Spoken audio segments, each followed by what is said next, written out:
हे आत्मान सप्रेम जय जीव। अखिल भूमंडल सर्वश्रवण मुनि समाज की जय। आदिश्वर जोगेश्वर शिव कुमार शास्त्री जी महाराज की जय। जाग्रत स्वप्न सुसुप्ति प्रपंच जत प्रकाशते तद ब्रह्म इति ज्ञात्वा सर्वबंध प्रमुच्यते। जाग्रत स्वप्न सुसुप्ति यही पंचतत्व शरीर ही होता है। ये शरीर को बा संसार को मिथ्या कहा जाइथिले भी आमे जदि ईदम शरीरम ब्रह्म नियंती तेबे शरीर ही ब्रह्म या भितर जी बास करंतु आत्मदेव से ही ब्रह्म एक कथा जी जाने से समस्त बंधनरु मुक्त हो जाए। तेबे आमे आलोचना करी आसुथिले महर्षि पातंजलि योगदर्शन शास्त्र जहाँकि सद्गुरु आमको देइछंती। महर्षि पतंजलि को पचरा गला जे जोग अर्थ कौन? से कहले चतर वृत्ति समूह निरोध को जोग कहा जाए। तेबे बा किपरि हुए तो आमे आसिले अभ्यास वैराग्याभ्याम तन निरोध से कहले 12 नंबर सूत्र रे अभ्यास वैराग्याभ्याम तन निरोध। अभ्यास और वैराग्य द्वारा चित्तर वृत्ति को निरोध करा जाए।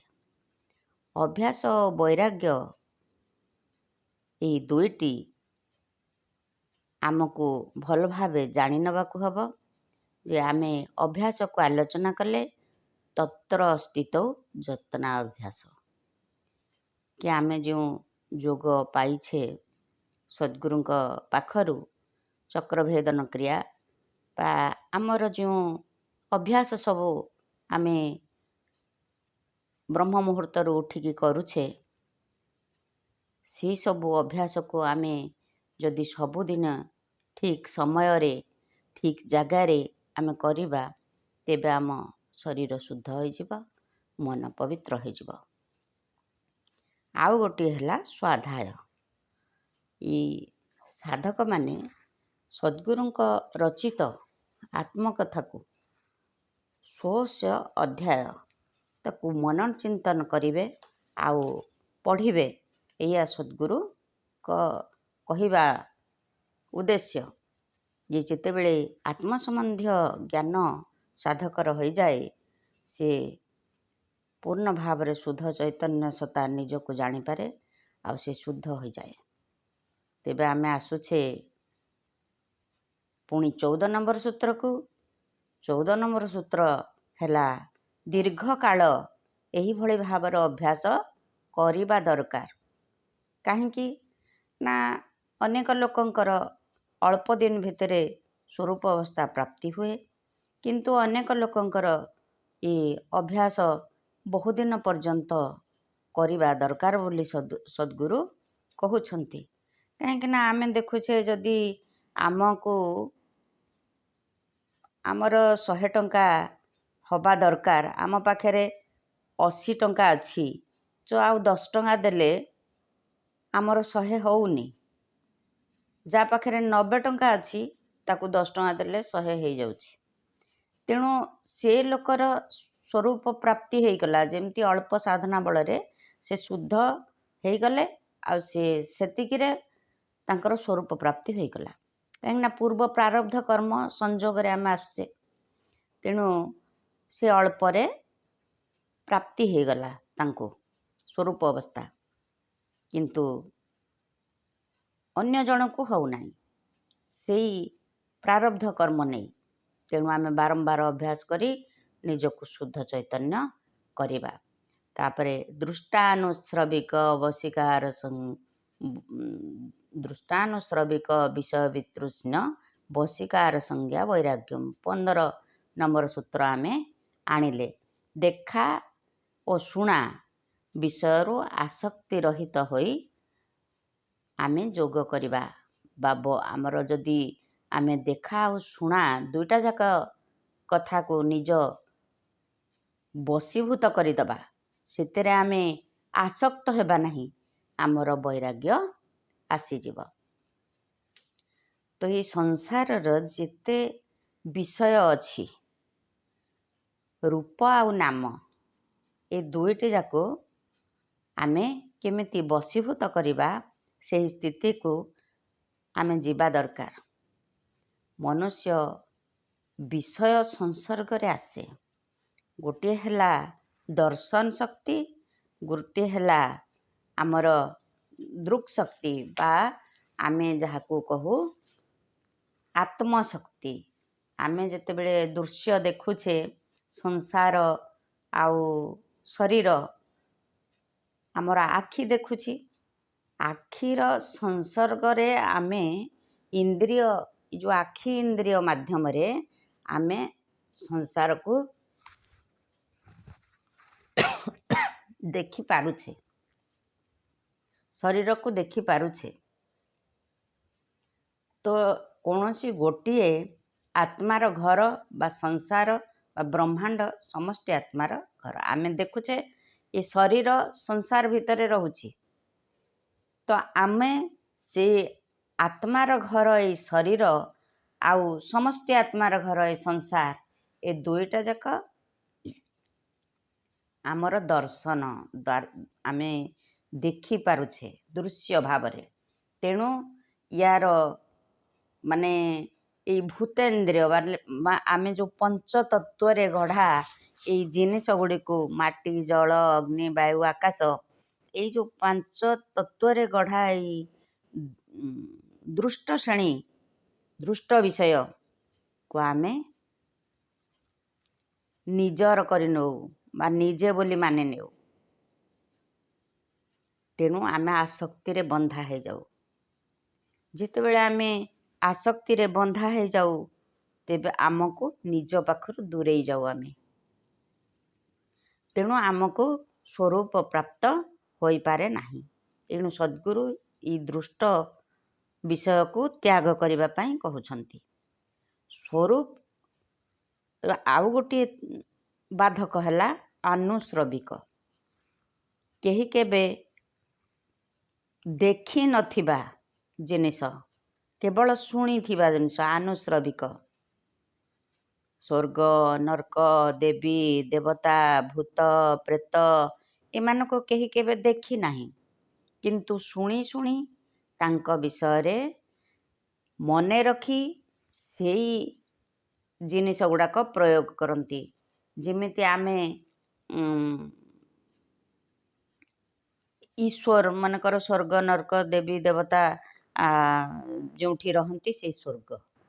ଭଲ କାମ କଲେ ଆମେ ସ୍ୱର୍ଗ ପାଇବା, ମନ୍ଦ କାମ କଲେ ଆମେ ନର୍କକୁ ଯିବା। ସ୍ୱର୍ଗ ନର୍କ ପ୍ରକୃତରେ କେହି ଦେଖି ନାହିଁ, ତ ଆମେ ତାକୁ ବିଶ୍ୱାସ କରିନେଇଛେ। ଏଇ ଜାଗାରେ ଭୂତ ବାହାରୁଛି, ଏଇ ମଶାଣିରେ ଭୂତ ଅଛି, ତ ଆମେ ଭୂତର ରୂପ କେବେ ଦେଖିନେ। ଆମେ ଶୁଣିଛେ ଭୂତ ଏଠି ବାହାରୁଛି, ଆମେ ସେଠିକି ଯାଉନେ। କେହି କେହି କହନ୍ତି ଭୂତ ଆସିକି ଆମ ଘରେ ପଶୁଛନ୍ତି। ତ ସେଗୁଡ଼ାକ ଆମର ମନର କଳ୍ପନା, କେହି ଦେଖିନଥାନ୍ତି, କେବଳ ଆମର ମନର କଳ୍ପନା। ସେମିତି ଦୃଷ୍ଟ ଶ୍ରେଣୀର ଅନେକ ମାଟି, କାଠ, ପଥର, ଧାତୁରେ ତିଆରି ମୂର୍ତ୍ତି ସବୁ ଅଛନ୍ତି। ତ ସେମାନଙ୍କୁ ମଧ୍ୟ ସମସ୍ତେ ଭାବନ୍ତି ଇଏ ଆମର ବହୁତ ଭଲ ଜିନିଷ କରିବ, ମାନେ ଭୋଗ ଆଉ ମୋକ୍ଷ ଆମକୁ ଦବ। ତେଣୁକରି ବହୁତ ଲୋକ ଏଇ ଈଶ୍ୱରଙ୍କୁ, କାଳ୍ପନିକ ଈଶ୍ୱରକୁ ଛାଡ଼ି ପାରନ୍ତି ନାହିଁ। ଯୋଗ କରୁଥାନ୍ତି, କିନ୍ତୁ ଏଇ ପୂଜା ମଧ୍ୟ କରୁଥାନ୍ତି ସେ କାଳ୍ପନିକ ଈଶ୍ୱରଙ୍କୁ। ଯେଉଁ ଲୋକ ବିଷୟ ରୂପ ଆଉ ସଂସାରର ତ୍ୟାଗ ନ କରିଛି, ସେ କେବେ ବି ଯୋଗସ୍ଥ ହୋଇପାରିବ ନାହିଁ। ଏଇଟା ପରିଷ୍କାର ଭାବରେ ସଦ୍ଗୁରୁ ଲେଖିଦେଲେ ଯେ ଆମେ ଯେଉଁ ଦୃଷ୍ଟାନୁଶ୍ରବିକ ବିଷୟ ଦେଖୁଛେ ତାଠୁ ବିତୃଷ୍ଣା ନ ଆସିବା ଯାଏ ଆମେ ଯୋଗସ୍ଥ ହୋଇପାରିବା ନାହିଁ। ଯେ ଭାବେ ମୁଁ କେବଳ ବିଷୟ ଆହରଣ କରିବି, ଦୃଶ୍ୟ, ଶବ୍ଦ, ଆମର ଜିହ୍ୱା, ଚର୍ମ ଆଉ ଘ୍ରାଣ ଶକ୍ତିରେ ଆମେ ସବୁ 5 ଇନ୍ଦ୍ରିୟ ଯାକରେ ବିଷୟ ଆହରଣ କରୁଛେ। ତ ଏଇ ଯେଉଁ ବିଷୟକୁ ଆମେ ତ୍ୟାଗ କରିବା କେମିତି?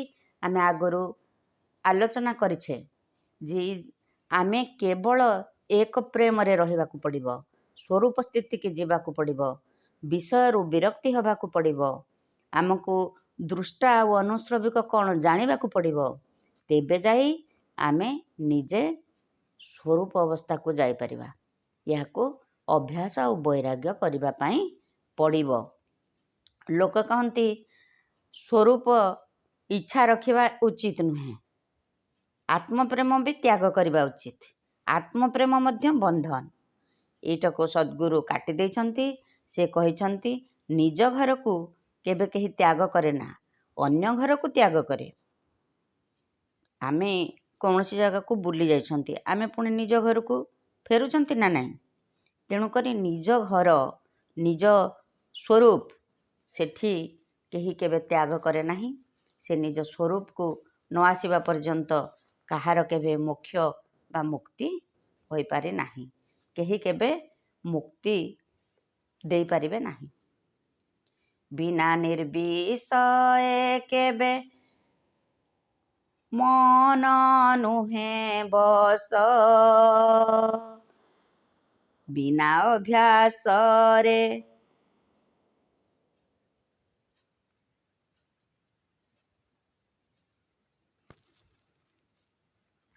ବିନା ଅଭ୍ୟାସ ବୈରାଗ୍ୟ ମନ ନୁହେଁ ବଶ, ବିଷୟ ବାସନା ଯୋଗୁଁ ବୁଦ୍ଧି ହୁଏ ନାଶ। ରଘୁ ସାଇଁ ମନ ତାର ଲମ୍ବି ଯାଉଥାଏ। ତେବେ ଅଭ୍ୟାସ ଆଉ ବୈରାଗ୍ୟ ବଳରେ ଆମେ ସ୍ୱରୂପ ଅବସ୍ଥା ପ୍ରାପ୍ତ କରିବା। ଦେଖା ଆଉ ଶୁଣା କଥାକୁ ଛାଡ଼ି ଆମେ ନିଜର ସ୍ୱରୂପ ସ୍ଥିତିକି ଯିବା ସଦ୍ଗୁରୁଙ୍କର ଏ ଲକ୍ଷ୍ୟ। ତେବେ ଆସନ୍ତୁ ପୁଣି ଆମେ ସେଇ ସତ୍ସଙ୍ଗ ସ୍ୱାଧ୍ୟାୟ ଆଉ ସାଧନ ଫଳରେ ଆମେ ସ୍ୱରୂପ ଅବସ୍ଥା ପ୍ରାପ୍ତ କରିବା ପାଇଁ ପ୍ରଯତ୍ନ କରିବା। ସପ୍ରେମ ଜୟ ଜୀବ, ଜୟ ଜୀବ।